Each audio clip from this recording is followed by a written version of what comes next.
वाला बम दिला दे। नंदिनी, जगन, अरे कितना शोर मचा रहे हो भाई, चलो अंदर, पूजा का समय हो रहा है।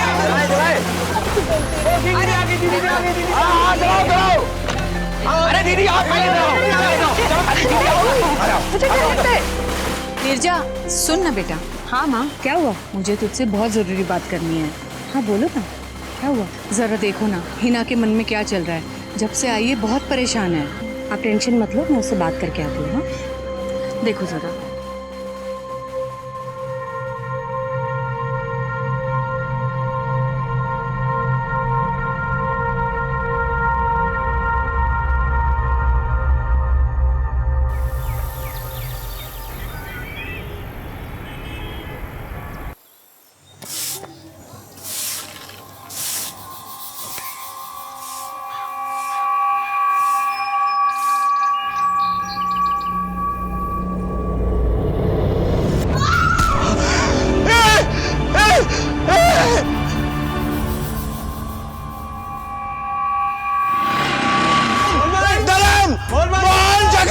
अरे देखो रूपाली नीचे गिर गई है। जगन, मोहन, जगन, मोहन दरवाजा खोलो, दरवाजा खोलो। अरे सुनो। हेलो पुलिस स्टेशन जी कहिए। वसंत कुंज में सिंह निवासी एक लड़की को किसी ने खिड़की से नीचे फेंक दिया है।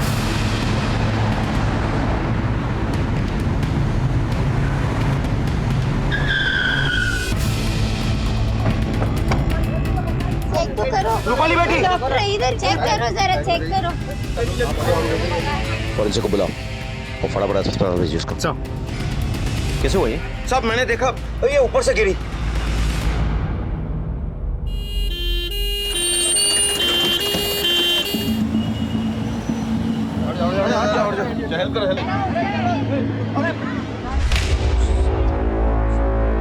किसका घर है ये? ये मेरे चचेरे भाई धर्म सिंह का घर है और ये उनकी बेटी रूपाली थी। घर वाले कहाँ हैं? पता नहीं सब, मैं कब से चिल्ला रहा हूँ, दरवाजा पीट रहा हूँ, कोई सुन ही नहीं रहा। कोई सुन नहीं रहा है? कौन कौन है घर में? भरा पूरा परिवार है, बेटे बेटियां बहुएं बच्चे सब है। लास्ट टाइम कब देखा था मैंने? कल रात को देखा था। कोई है क्या? दरवाजा खोलो प्लीज।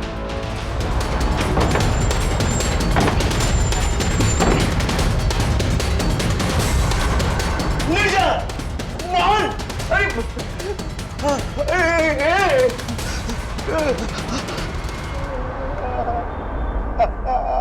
किसी को नहीं छोड़ा।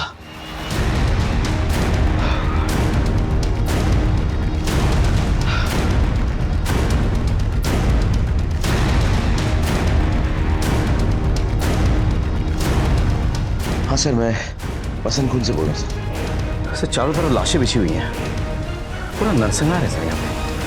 प्लीज आ जाइए।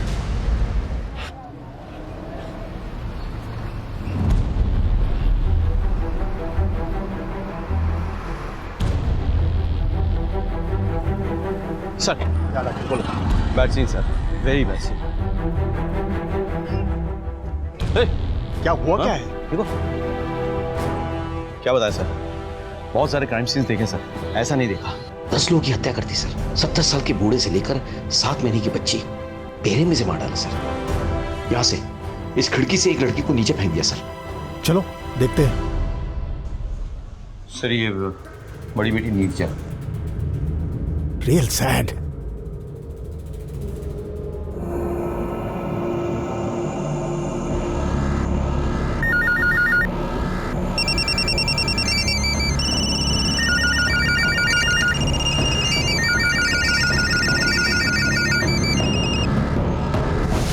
तो दरवाजे का लॉक नहीं टूटा है, इसका मतलब मर्डर के पास या तो घर की चाबी थी या वो घर वालों को अच्छी तरह से पहचानता था, इसलिए उन्होंने इसके लिए दरवाजा खोला। या क्वाइट पॉसिबल। एक काम करो, इन बॉडीज का पंचनामा करवाने के बाद उन्हें पोस्टमार्टम के लिए भेज दो। जी सर। और पूरे घर को सील कर डालो। Okay sir.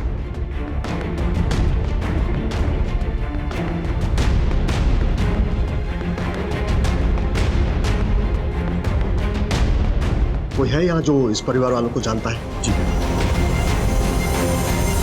सर, ये कमल जी, इस फैमिली के रिश्तेदार। इससे कोई दुश्मनी थी इनकी? कोई गलत काम तो नहीं कर रहे थे ना ये? कहीं ऐसा तो नहीं कि कोई गैंग वैंग या अंडरवर्ल्ड से कोई पंगा था इनका? नहीं साहब, कोई गलत काम नहीं कर रहे थे और ना ही किसी गैंग के साथ में पंगा था। साधारण लोग थे साहब। सब ये सामने दुकानें दिख रही है ना, ये सब इन्हीं की है। नॉर्मल बिजनेस करते थे साहब। आप कहाँ रहते हैं? यहाँ आगे कॉलोनी में, पास ही में रहता हूँ साहब। अच्छा, कल रात को यहाँ 10 लोगों की मौत हो गई और आपने और किसी और ने कुछ नहीं सुना? नहीं साहब, किसी ने कुछ नहीं सुना। सुबह जब रूपाली नीचे गिरी तभी ही। जब वो लड़की गिरी तब आपने किसी को अंदर से बाहर जाते हुए देखा था? नहीं साहब, किसी को नहीं देखा। और साहब कुछ देखने की हालत में मैं था ही नहीं साहब। सर मुझे लगता है कोई झगड़ा हुआ था सर। जिस किसी ने भी ये कांड किया है वो इस परिवार से काफी नफरत करता होगा। या क्वाइट पॉसिबल। इसलिए तो पागलों की तरह नरसंहार किया। जी। लेकिन राकेश, ये भी तो पॉसिबल है कि वो लड़की रूपाली का घर के बाकी मेंबर्स के साथ किसी बात पर झगड़ा हो गया हो और फिर उसने खुद ही ये खून किया हो और फिर खुद इस खिड़की से कूद गई। ऐसा लगता नहीं है सर। रूपाली की जो कद काठी है वो ऐसे 10 लोगों का मर्डर नहीं कर सकती सर। तो फिर लड़की आखिर ऊपर से कूदी क्यों? सर ऐसा भी तो हो सकता है कि वो लड़की घर पे छिपकर कहीं बैठी थी, शायद किलर ने उसे ढूंढ लिया हो और किलर से बचने के चक्कर में एक्सीडेंटली नीचे गिर गई है। नहीं विनीत, अगर किलर इतनी देर तक ऊपर अंदर बैठा होगा तो किसी ने उसे अंदर जाते हुए देखा होगा। सर कमल सिंह तो कह रहा था कि उसने ध्यान ही नहीं दिया। यहाँ कोई सीसीटीवी है? नहीं सर, हमने आसपास का सारा एरिया चेक कर लिया। यहाँ आसपास कहीं सीसीटीवी नहीं लगे। सर प्लीज सर मुझे कवर कर दीजिए सर अंदर sir please sir please sir 9 लोगों के मीडिया को आप मीडिया को अंदर आने से नहीं रोक सकते सर सर प्लीज सर एक बार अभी नहीं, हमें अपना काम करने दीजिए। अभी नहीं, आप लोग प्लीज कोऑपरेट कीजिए। सर प्लीज हमारे पीछे जो आप घर देख रहे हो इसमें 10 लोगों की लाश मिली है। गला रेत कर निर्मम तरीके से सबका मर्डर कर दिया गया है और एक जवान लड़की को खिड़की से नीचे फेंक दिया गया है। जैसा आप देख सकते हो पूरे इलाके को सील कर दिया गया है। पुलिस अभी तक मीडिया से बात करने को तैयार नहीं है। शायद इस हत्याकांड को वो अपनी नाकामियां भी समझ रही है। हत्या की वजह या हत्यारे अभी तक पुलिस के सामने नहीं आया है। कमल जी, इन दुकानों में से कौन सी दुकान धर्म जी की दुकान है? वो जनरल स्टोर है ना, वो धर्म जी का दुकान है। हालांकि चलाता उसका छोटा बेटा मोहन है। उसका बड़ा बेटा जगन प्रॉपर्टी का काम करता है। वो पास वाली दुकान भी उसी की है, मगर वो हमेशा बंद रहती है।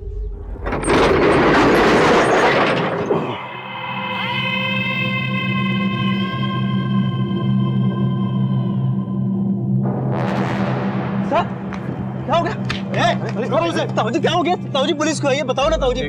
चंदू कौन हो तुम? सब ये चंदू है। धर्म क्या काम करता है और साथ में घर में भी काम करता है। हमारे गांव का ही है। कुछ साल पहले धर्म ही इसे गांव से लेके आया था। तुम रात को कहाँ थे? हम तो यही थे, हम दुकान में ही सोते हैं। ताऊजी हुआ क्या है बताओ ना। बताएंगे पुलिस स्टेशन में बताएंगे। Rakesh, this case is very sensitive. मुझे पल पल की खबर चाहिए। Okay, keep updating me please. सबको मार दिया, लेकिन हम लोगों ने क्या बिगाड़ा था किसी का? चंदू पानी पी लो।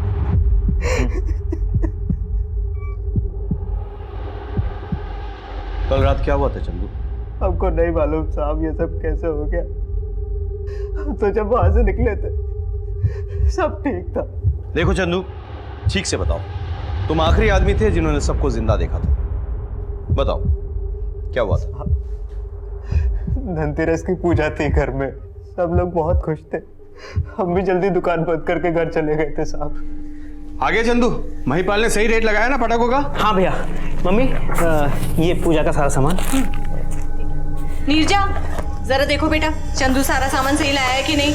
क्या माँ, सब काम अपनी बेटी से ही करवाओगी? अपनी बहू से भी कुछ करवा लिया करो। अच्छा। मम्मी जी हम तो रोज ही काम करते हैं, दीदी तो कभी कभी आती है। आज जरा इनसे भी काम करवा लीजिए। अच्छा। और नंदिनी के लिए खूब सारे पटाखे। रूपाली दीदी, आपकी गुंजिया के लिए बचा हुआ सामान। Thank you Chandu. अरे वाह, बहुत अच्छी खुशबू आ रही है। खा लेना फटाफट आके। हाँ मम्मी जी, और कुछ सामान? अरे चंदू सुन, ये ले। ये क्या है? तेरे लिए नए कपड़े। मेरे लिए? और नहीं तो, तू भी तो हमारा बेटा है ना।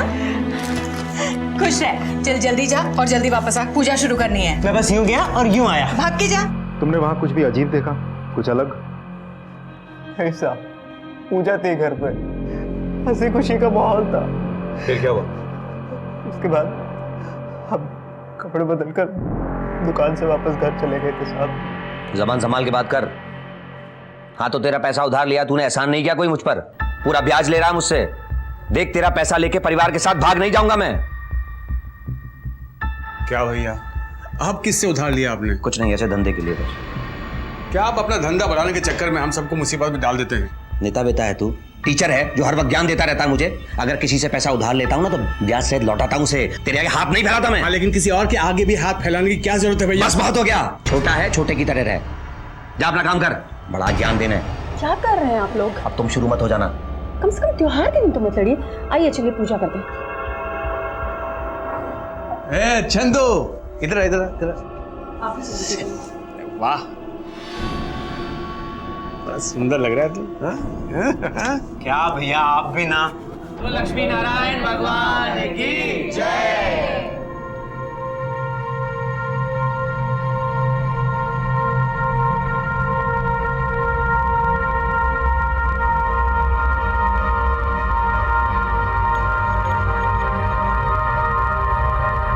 चलो चंदू, अब सबको बहुत भूख लगी होगी, है ना?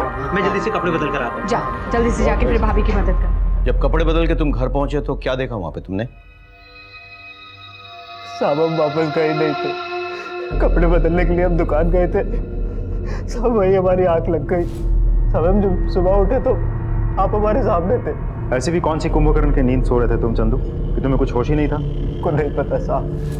विनीत, एक बात तो स्ट्रेंज है, जब हमने घर का मुआयने किया था तब खाना वैसा का वैसा पड़ा हुआ था, यानी कि पूजा के बाद किसी ने खाना टच भी नहीं किया था। ऐसा क्यों है चंदू? हमको नहीं पता साहब। ये जगन फोन पे किससे बात कर रहा था चंदू? देख तेरा पैसा लेके परिवार के साथ भाग नहीं जाऊंगा मैं। मालूम नहीं साहब। वैसे भी जगन भैया ने जब से नया प्रॉपर्टी का काम शुरू किया था उन्होंने बहुत लोगों से उधार ले रखा था और उनको आए दिन कोई ना कोई धमकाता रहता था। कितनों के पैसे तो मोहन भैया ने चुकता किए थे। कर्जा देने वालों में से किसी ने कांड किया होगा। और कोई है जो खून कर सकता है? हमको पक्का तो नहीं पता साहब, लेकिन साहब कुछ दिन पहले की बात है।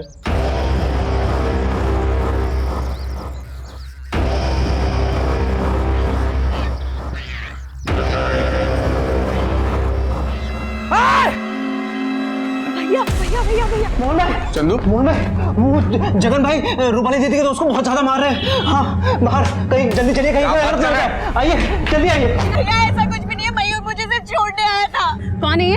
हाँ, मैं और मयूर एक दूसरे से प्यार करते हैं और शादी करना चाहते हैं। भैया आप लोग बड़े हैं, इसका मतलब ये नहीं कि आप कुछ भी बोलेंगे। हम लोग बालिग हैं, हम लोगों को आप शादी करने से नहीं रोक सकते। आप तुम जा सकते हो, जरूरत पड़े तो फिर बुलाएंगे तुम्हें।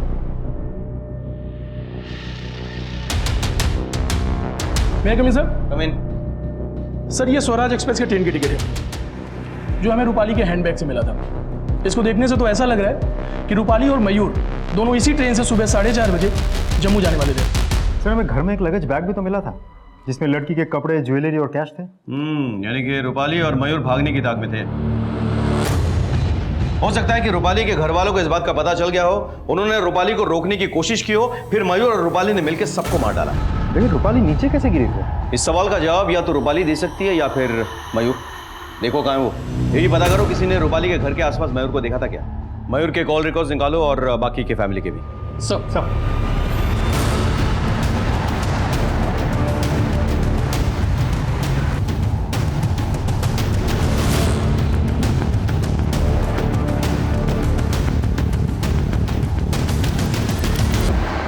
अरे भाई साहब सुनिए सर, मयूर यहीं रहता है? जी हाँ, मयूर यहाँ मेरा किराएदार है और मैं इस घर का ओनर। यहाँ तो ताला लगा हुआ है, मयूर है कहाँ? कल रात से अपने दोस्तों के साथ शिमला गया हुआ है और कहा कुछ 2-4 दिन बाद ही लौटेगा। मयूर के दोस्तों के फोन नंबर्स होंगे आपके पास? एक शायद देखता हूँ मैं। देखिए जरा। हेलो डॉक्टर, अच्छा रूपाली को कब तक होश आएगा? कुछ कह नहीं सकते इंस्पेक्टर। ऊपर से गिरने की वजह से मल्टीपल फ्रैक्चर्स हुए हैं और सर पर भी बहुत गहरी चोट आई है और हम किसी तरह ब्लीडिंग कंट्रोल करने की कोशिश कर रहे हैं। अच्छा, अगर उसे होश आए तो प्लीज मुझे इन्फॉर्म कर दीजिएगा। Okay inspector, sure. Thank you. Sir उस रात कोई भी ऐसा इंसान नहीं मिला जिसने उस एरिया में किसी संदिग्ध इंसान को देखा हो। अच्छा, दिवाली का टाइम होने की वजह से बच्चे पटाखे फोड़ रहे थे और लोग अपने अपने घरों में धनतेरस की पूजा में बिजी थे। सर मयूर के लैंडलॉर्ड से बात हुई, उन्होंने बताया कि मयूर शिमला गया था अपने दोस्तों के साथ। लेकिन जब हमने मयूर के दोस्तों से पूछताछ की तो उन्होंने कहा कि मयूर कहाँ जाता है उनको कोई आइडिया नहीं। इसका मतलब मयूर झूठ बोल के गया। फिलहाल मयूर का फ़ोन स्विच ऑफ आ रहा है, हमने ट्रैकिंग पे डाल दिया सर। सर ये चंदू भी तो ये कांड कर सकता है। हाँ हमारे शक के घेरे में वो भी है, लेकिन सर्कमस्टेंशियल एविडेंस की कोई भी लीड चंदू की तरफ इशारा नहीं कर रही। मीडिया में बहुत गहमा गहमी है, ऊपर से भी बहुत प्रेशर है। आफ्टर ऑल दिल्ली देश की राजधानी है, मयूर को तो किसी भी हालत में पकड़ना होगा। एक काम करो, उसके फोटोग्राफ्स बाकी के पुलिस स्टेशन और अखबार में सर्कुलेट कर दो। देखो किस बिल में छुप के बैठा है चूहा, वो निकालो सर मैसेज आया, प्राइमरी पोस्टमार्टम रिपोर्ट और फॉरेंसिक रिपोर्ट आ गई है। कि अपने को कवर करना। Vivek be alert, be ready.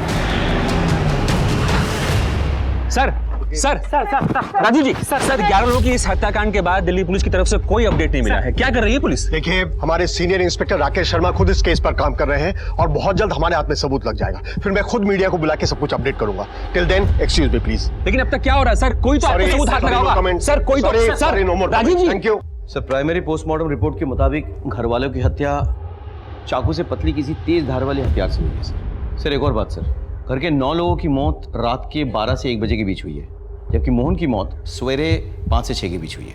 इसका मतलब है कातिल ने पहले घर के 9 लोगों को मारा, फिर कुछ घंटे इंतजार के बाद उसने मोहन को मारा। सर एक और बात, घर के लोगों के पेट में नींद की दवा की ट्रेसेस मिले हैं, सिवाय रूपाली और मोहन के। सर वहां खाना किसी ने भी नहीं खाया था, इसीलिए हमने मिठाई के बचे हुए टुकड़ों की जांच की। सर नींद की दवाई उसी में मिलाई गई। मोहन के पोस्टमार्टम रिपोर्ट के मुताबिक वो डायबिटिक था, तो समझ में आता है कि उसने मिठाई क्यों नहीं खाई। उसके पेट में नींद की दवाई तो नहीं मिली, लेकिन वो नशे में था सर। हम ये पता करने की कोशिश कर रहे हैं कि उसने एग्जैक्टली क्या नशा किया था। चंदू के मुताबिक उस दिन मिठाई रूपाली ने बनाई थी, तो ये तो साफ जाहिर है कि रूपाली ने नींद की दवाई डाली मिठाई में और खुद नहीं खाई। वो भागने के ताक में थी, इसीलिए शायद उसने घर वालों को बेहोश किया। घर में किसी बाहरी आदमी के फिंगरप्रिंट्स मिले हैं? नहीं सर, फॉरेंसिक के मुताबिक सिर्फ घर वाले और नौकर के फिंगरप्रिंट्स थे। दरवाजा अंदर से बंद था और मर्डर वेपन अभी तक नहीं मिला सर। व्हाट स्ट्रेंज कि मोहन को आखिरकार इतने देर बाद क्यों मारा गया? पता नहीं सर, लेकिन ऐसा लग रहा था कि कातिल किसी बात के लिए मोहन को पनिश कर, मतलब उसे सजा दे, इसीलिए उसकी आंखों के सामने घर वालों को मार दिया गया और उसके बाद रूपाली को खिड़की से फेंक दिया गया और फिर मोहन को मारा। हो ना हो सर, ये काम किसी पहचान वाले का है जिसके लिए दरवाजा खोला गया। हाँ, लेकिन कौन? सर हमारा पूरा शक रूपाली के बॉयफ्रेंड मयूर पे है। हम उसे ढूंढने की पूरी कोशिश कर रहे हैं। राकेश तुम्हें पता है ना इस केस के लिए हमारे ऊपर कितना प्रेशर है? जी sir. I want results as early as possible, right? Absolutely sir. Rupali को मिठाई बनाने का सामान तुमने ला के दिया था ना, और साथ में नींद की दवा भी। मतलब साहब? मतलब मिठाई में नींद की दवा मिली हुई थी। साहब वो मिठाई तो हमने भी खाई थी और हमने एक की बजाय 2 खाई थी। तभी जब हम दुकान में कपड़ा बदलने के लिए गए थे तो हम वहीं लुढ़क गए साहब। अभी हम सोचे कि हमें कोई सुध का ही नहीं रही। मैं कमी सर? कम इन। सर उस रात जगन को जो आदमी फोन करके धमका रहा था उसका पता चल गया। कौन है वो? बंटी श्रीवास्तव। वो बंटी श्रीवास्तव जो बहुत बड़ा क्रिमिनल है, उसका जगन के साथ क्या वास्ता? वो बंटी श्रीवास्तव से तो जगन भैया ने खूब सारे पैसे उधार ले रखे थे, करीब 60-65 लाख, और इतना बड़ा कर्जा मोहन भैया भी नहीं चुका सकते थे और इसलिए मोहन भैया और जगन भैया में आपस में झगड़ा रहता था। और साहब एक बार तो बंटी श्रीवास्तव का गुंडा लोग घर पे भी आया था। ये मैं जीत गई, पापा हार गए। अरे वाह जगन भैया आप तो बच्ची से हार गए। अरे बच्ची से क्या हार गए? मेरी तो प्यारी बच्ची है, इसी से तो हारा हूँ। चल एक गेम और हो जाए। ओ बाबा क्या हार चल रही है? कहीं ऐसा न हो तेरी बेटी अपनी जिंदगी से हार जाए। कौन तुम लोग? मेरे घर में आने की हिम्मत कैसे हुई? उस कत्ल वाली रात भी जगन के पास बंटी का फोन आया था। देख तेरा पैसा लेके परिवार के साथ भाग नहीं जाऊंगा मैं। बंटी से माफी या मोहलत मांगने के बजाय जगन ने फोन पे उससे बदतमीजी की। हो सकता है कि बंटी को गुस्सा आ गया हो और उसने अपने आदमियों को भेजा हो उनको मारने के लिए। कहाँ है आजकल बंटी? सेंट्रल जेल में सर। जिस हथियार से उन सब के गले रेते गए हैं, सुना है वो चाकू से भी पतले थे और इस तरीके के हथियार पॉकेटमार यूज करते हैं। चिंदी पॉकेटमार और बंटी श्रीवास्तव में आपको फर्क नजर नहीं आता है? आप लोगों से पूछिए कि बंटी श्रीवास्तव अगर किसी का खून भी करता है तो किस तरीके से करता है। और पूरी दुनिया जानती है कि बंटी श्रीवास्तव की दुश्मनी किसी से भी हो मगर वो औरतों और बच्चों को कभी नहीं मारता है। तो बातें तो बहुत अच्छी करता है, लेकिन अगर ये तेरा काम हुआ तो तू बहुत पछताएगा। साहब मैं तो पहले से उम्र कैद की सजा काट रहा हूँ, अब इससे ज्यादा और क्या होगा। तेरी उम्र कैद की सजा मैं इतनी मुश्किल कर दूंगा कि तू दरख्वास्त करेगा अदालत में कि तुझे फांसी की सजा हो जाए।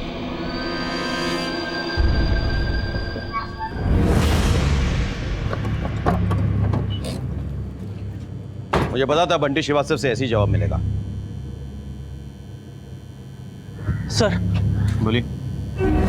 मेरा नाम प्रेम है, मैं निर्जा का पति हूँ सर। मेरे कपड़े का बिजनेस है, उसी सिलसिले में मैं नेपाल गया था सर। अभी अभी लौटा तो मुझे ये पता चला। जिसने भी ये किया वो हमारे यहाँ तो बच नहीं पाएगा। क्या मैं आपसे कुछ सवाल कर सकता हूँ? जी सर। आपका परिवार में किसी के साथ कभी कोई पंगा हुआ था? नहीं सर, कभी कोई पंगा नहीं हुआ था।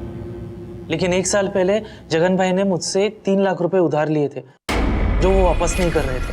फिर मैंने यही चीज़ अपने ससुर जी को बताई। इसी के कारण घर में थोड़े तमाशे भी हुए। फिर मोहन भाई ने मुझे कहा कि वो मुझे पैसे 6 महीने में लौटा देंगे, और फिर उन्होंने लौटा भी दिए। हमें लगता है जिस किसी ने भी सबको मारा है, आपकी पत्नी का परिवार उसे अच्छी तरह से जानता था और अपनी मर्जी से अंदर आने दिया। ऐसा कोई है जो आपकी पत्नी के परिवार का सगा भी था और उनसे इतनी नफरत भी करता था? सर मुझे पक्का तो नहीं पता, लेकिन 7 दिन पहले मैं अपने ससुराल गया था मेरी सासू माँ को पूजा का प्रसाद देने के लिए। बहुत अच्छा लगा दामाद जी, आज आप इतने दिनों के बाद आए। प्रेम जी, हम लोग एक शहर में रहते हैं, फिर भी एक दूसरे को नहीं देख पाते। आते रहा करो, मुझे चाय मिल जाती है इस बार। हिना? हिना? क्या हुआ बेटा? हाँ? अरे हिना? हिना? क्या बात है बेटा, रो क्यों रही है? सब कुछ ठीक है ना? कुछ ठीक नहीं है माँ। क्या ठीक नहीं है ना? भैया, हर्षद ने मुझे घर से निकाल दिया, वो मुझे तलाक देना चाहता। क्या कह रही है ना? ऐसे कैसे देना चाहता था? हाँ? शादी को 6 महीने नहीं हुए, उसने तुम्हें घर से बाहर निकाल दिया। अब तू देख, छोड़ूंगा नहीं। मेरी बहन की बेइज्जती की है उसने। अरे जगन रुक जा बेटा। दामाद जी आप उसे रोकिए प्लीज, बहुत गुस्से वाला है, कुछ गलत ना कर बेटा। मोहन भी घर पे नहीं है, चलो रोकिए उसे। जी जी। हर्षद! हर्षद! अरे तो आपको लगता है हर्षद ने सबको मारा है? सर ये तो मैं कह नहीं सकता, लेकिन जिस तरह का बर्ताव जगन भाई ने हर्षद और उनके पिताजी के साथ किया, अगर ऐसा कोई मेरे परिवार के साथ करता तो मैं तो उसे जिंदा नहीं छोड़ता। आपने मेरे सवाल का जवाब खुद ही दे दिया।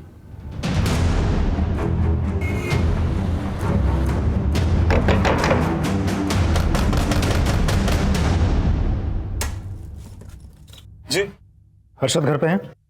जगन ने तुम्हारे पिताजी पे हाथ उठाया था, लेकिन उसके परिवार की हत्या से हमारा कोई लेना देना नहीं है सर। हिना के साथ तो है ना? हिना को घर से क्यों निकाल दिया था? सर वो मैं बहुत अजीब सिचुएशन में फंस गया था, पता नहीं कौन से ट्रॉमा में थी। जब मैं जाता उसके पास तो वो डरकर भाग जाया करती थी। सर हमारे बीच में कभी भी पति पत्नी का संबंध रहा ही नहीं। सर मैंने उसे कितनी बार कहा कि किसी साइकेट्रिस्ट के पास चलते हैं, लेकिन नहीं। एक बात बताओ, कत्ल की रात तुम कहाँ थे? मैं अपने घर पे ही था सर। ठीक है, फिलहाल के लिए तो हम जा रहे हैं, लेकिन शहर छोड़ के नहीं जा सकते तुम। कभी भी हमें याद करे तो चुपचाप अटेंडेंस लगाने पुलिस स्टेशन आ जाना। ठीक है सर। सभी विक्टिम्स का फ़ोन कॉल रिकॉर्ड आ गए हैं, मयूर के भी। एक इंटरेस्टिंग बात है सर, मयूर रात को करीब 12:30 बजे और फिर सुबह करीब 6 बजे रूपाली के घर के आसपास ही था। एक और बात सर, उस रात 1 बजे से लेकर 5:30 बजे तक ये रूपाली और मयूर दोनों के मोबाइल की लोकेशन एक ही थी, मयूर के घर वाले एरिया में। Thank you. मतलब रूपाली ने मिठाई में नींद की गोली मिलाकर सबको बेहोश कर दिया होगा, लेकिन मोहन ने वो मिठाई नहीं खाई होगी। फिर रूपाली ने मयूर को बुलाकर सबकी हत्या कर दी। उसके बाद दोनों बाहर चले गए और फिर वापस आए मोहन को मारने के लिए। तब तो सवाल ये उठता है कि उसी वक्त मोहन को क्यों नहीं मार दिया? और सर फिर रूपाली खिड़की से कैसे गिरी? हो सकता है कि मोहन के साथ उसकी हाथापाई हुई हो और बैलेंस बिगड़ने से रूपाली खिड़की के बाहर गिर गई। या फिर ऐसा हो सकता है कि मयूर को ऐसा लगा कि आगे चलकर अगर रूपाली के दिल में कहीं गिल्ट आ जाए और वो पुलिस को कुछ बता दे तो मयूर फंस जाएगा, इसलिए उसने रूपाली को खिड़की से फेंक दिया। लेकिन सर फिर भी सवाल तो ज्यों का त्यों है, मोहन वो कैसे बच गया? विनीत, इस केस में इतनी धुंध छा गई है कि वो धुंध छटेगी तभी पता चलेगा। वैसे मुझे लगता है कि इन सवालों के जवाब मयूर ही दे सकता है। Yes sir. Hello Rakesh, I have a lead and I am sure it's going to help in your case. मेरे सोर्सेस ने इंफॉर्मेशन भेजी है कि कुछ महीने पहले कमल और जगन के बीच में मारपीट हुई थी। हम पता करते सर।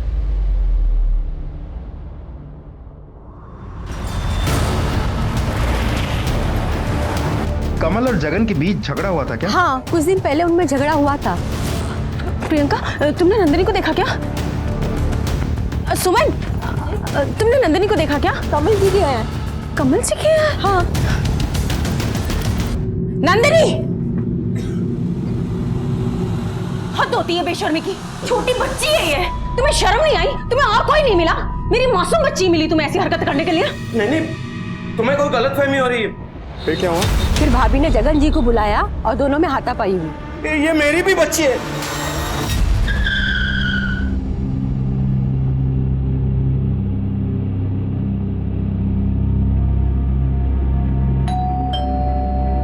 आजकल समय ही कुछ ऐसा हो गया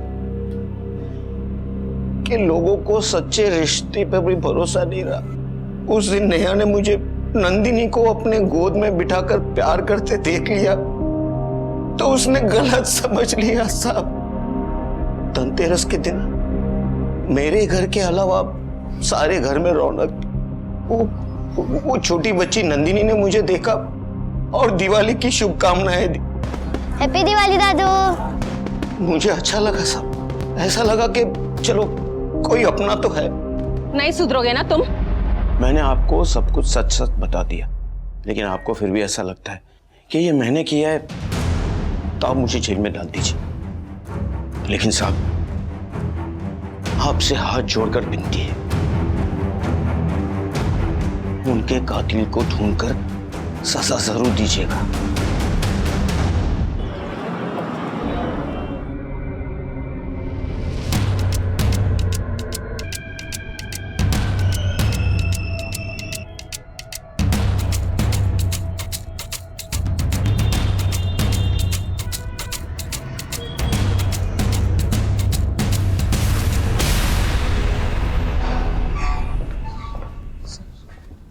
प्यार से बोलेगा या मार खाने के बाद सच बोलेगा? क्यों मारा सबको? सर मैंने किसी को नहीं मारा सर। सर मेरी बात सर हमारा प्लान सिंपल था सर। रूपाली मिठाई में नींद की दवाई मिलाएगी और सबके सोने के बाद चुपचाप रूपाली बाहर आ जाएगी और मैं उसे पिक कर लूँगा। सर हमारा प्लान भी पूरा हो गया था सर।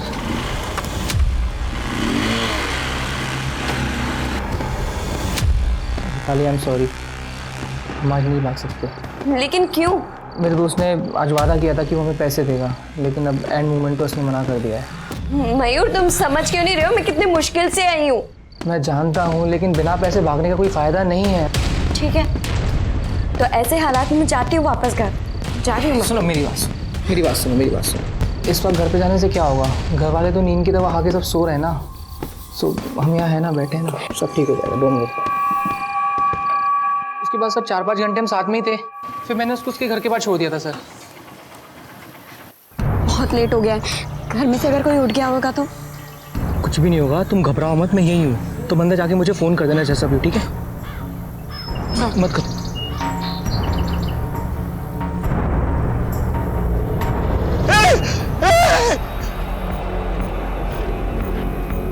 तेरी गर्लफ्रेंड अपनी घर की खिड़की से नीचे गिर जाती है, तू भाग जाता है वहां से। सर मुझे लगा जगन भाई जाग गए हैं और उन्होंने गुस्से में आकर रूपाली को खिड़की से नीचे फेंक दिया है। सर मैं डर गया था सर, मुझे लगा वो मुझे मार डालेंगे सर, इसलिए मैं वहाँ से भाग गया। लेकिन सर मैंने ही बाहर जाकर पुलिस को पीसीओ से फ़ोन किया था सर। Hello police station. सच बोलने को कहा था, कहानी सुनाने को नहीं। अरे सर मैं हेलो सर, अभी अभी हॉस्पिटल से कॉल आया था, रूपाली की डेथ हो गई है। सर हमारे पास एक ही रास्ता बचा था, अब रूपाली के डेथ के साथ साथ तो वो रास्ता भी बंद हो गया। विनीत, पुलिस वालों के लिए रास्ते कभी बंद नहीं होते।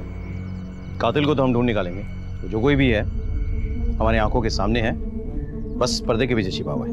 एक काम करते हैं, फिर से सारी पर्दे हटाते हैं, कुछ ना कुछ जरूर हाथ लगेगा। तुम एक काम करो, इस केस से जुड़े हुए तमाम एविडेंसेस और स्टेटमेंट्स लेके आओ। सर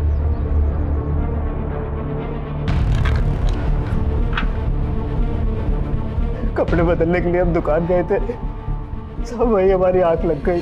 पूरी दुनिया जानती है कि बंटी श्रीवास्तव की दुश्मनी किसी से भी हो, लेकिन वो बच्चे और औरतों को नहीं मारता है। मैं अपने घर पे ही था सर। आपको फिर भी ऐसा लगता है कि ये मैंने किया है तो आप मुझे जेल में डाल दीजिए। विनीत, इसे लेके आओ। Are you sure sir?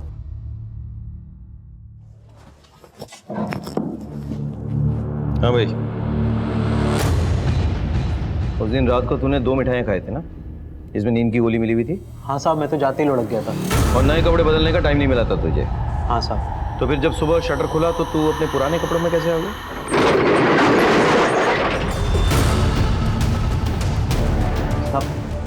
साहब मैं आपको बताना भूल गया, मैंने सोने से पहले कपड़े बदल लिए थे। अच्छा अच्छा अच्छा, तो कहाँ हैं तेरे नए कपड़े? पता नहीं साहब। नहीं पता।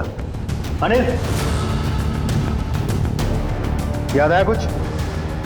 तेरे नए कपड़े जो तूने दुकान में बोरी के नीचे छिपा रखे थे।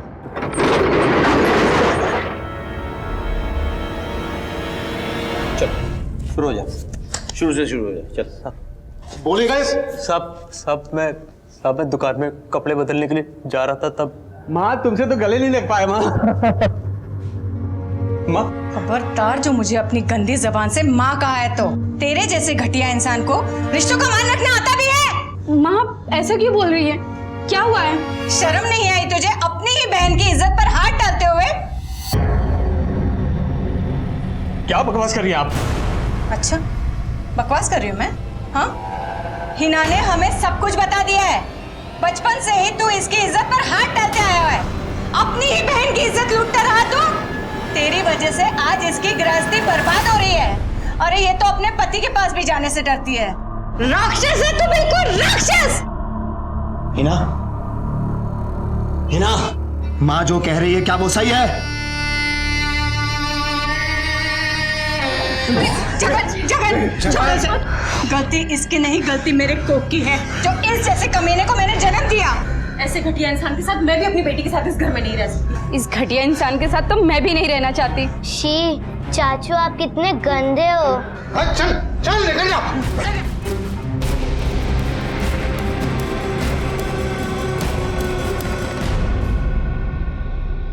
लो, पी लो, दर्द कम हो जाएगा।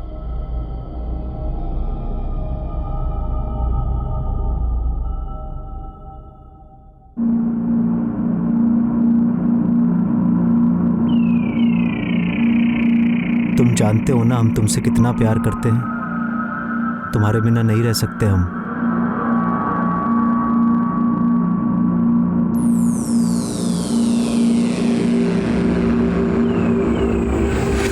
मैं घर छोड़ के चला जाऊंगा, नहीं रहूंगा यहाँ पर मैं। तुम काहे जाओगे घर छोड़ के? हाँ, ये घर तुम्हारी खून पसीने की कमाई से बना है। क्या किया है जगन ने आज तक इस घर के लिए, सिवाय कर्जा लेने के?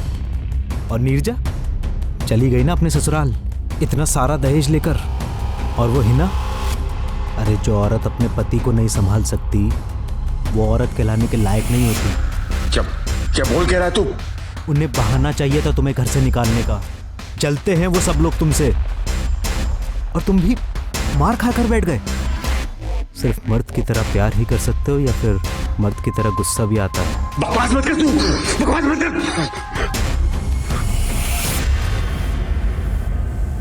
इतने सारे लोग हैं, मैं अकेला उन सब पर कैसे? कुछ नहीं होगा, सब नींद की दवाई खाकर सो रहे हैं। तुझे कैसे पता? रूपाली ने गुंजिया में नींद की दवाई मिलाई थी, हम ही लाकर दिए थे। बताया था उसने कि वो अपने आशिक के साथ भागने वाली है। रूपाली भागने वाली है और तूने मुझे बताया नहीं? ओफो, इस वक्त ये सब मत सोचो, ये सोचो कि यही अच्छा मौका है। अब मारोगे तुम और इल्जाम जाएगा रूपाली के माथे। मेरी बात मानो मोहन, यही मौका है। बदला ले लो अपनी बेइज्जती का, खत्म कर दो सबको, और फिर सब तुम्हारा, मैं भी तुम्हारा।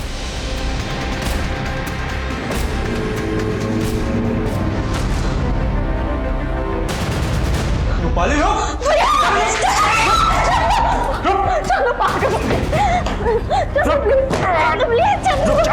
रुक जा रूपाली।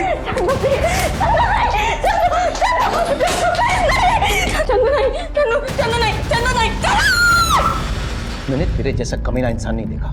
बचपन से तू जिस परिवार का हिस्सा था उस पूरे परिवार को काट डाला तूने। तुझे जितनी सजा मिले वो कम है। मैं कोशिश करूंगा कि तुझे कम से कम फांसी की सजा मिले। बुरे काम का नतीजा हमेशा बुरा ही होता है। फिर मोहन ने जो हिना के साथ किया था वो सिर्फ बुरा नहीं बल्कि एक पाप था।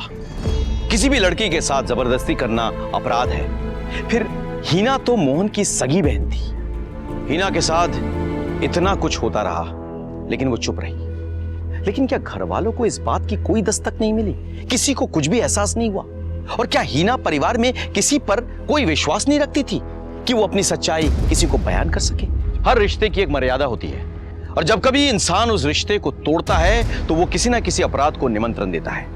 सर जी, वसंत कुंज एरिया के पीछे वाले बस्ती में एक रेप हुआ है, हमें तुरंत निकलना होगा। चलो सर। मैं सीनियर इंस्पेक्टर राकेश शर्मा आपसे विदा लेता हूं, फिर मिलूंगा किसी नए केस के सिलसिले में। तब तक सतर्क रहिए और देखते रहिए क्राइम पेट्रोल दस्तक। मकसद बताना नहीं, बचाना है। जय हिंद।